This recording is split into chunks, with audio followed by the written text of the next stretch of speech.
হাসিনা ক্ষমতায় থাকতে চেয়েছেন তিনি তার রাজত্ব কায়েম করার জন্য। তার ছেলে মেয়ে ভাগনা ভাগ্নি এদেরকে তিনি সম্পদ দিবেন, এদেরকে টাকা করার ব্যবস্থা করে দিবেন, এদেরকে ধনী করবেন। ওটা ছিল শেখ হাসিনার একটা পারিবারিক শাসন, পারিবারিক রাজত্ব তৈরি করতে চেয়েছেন। কারণ তিনি মনে করতেন যে এই দেশটা তার বাপের এবং এটা তাদের ব্যক্তিগত মালিকানা এবং এটা তাদের ব্যক্তিগত জমিদারি। এইটা দেশের জনগণ কখনোই সহ্য করতে পারেনি। এবং কোনো একটি দেশ চেয়েছে হাসিনাকে টিকিয়ে রেখে আজীবন তারা বাংলাদেশকে তাদের নিয়ন্ত্রণে রাখবে।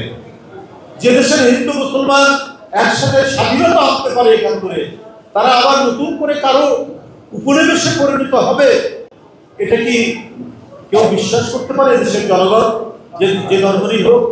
আর যারা মনে করছেন অন্য দেশে, তারা আমি মনে করি যে বোকার স্বর্গে বাস করছে।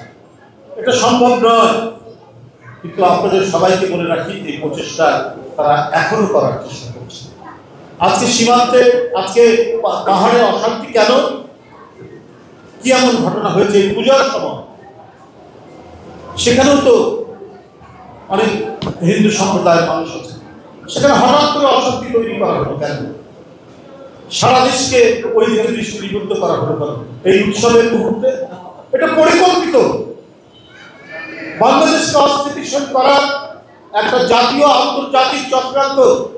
যারা শেখ হাসিনার পতনকে মেনে নিতে পারেনি, তারাই এই চক্রান্ত করে যাচ্ছে যে এই দুর্গাপূজার সময় এমন কিছু ঘটনা ঘটাতে হবে যাতে বাংলাদেশের ভাবমূর্তি নষ্ট হয়।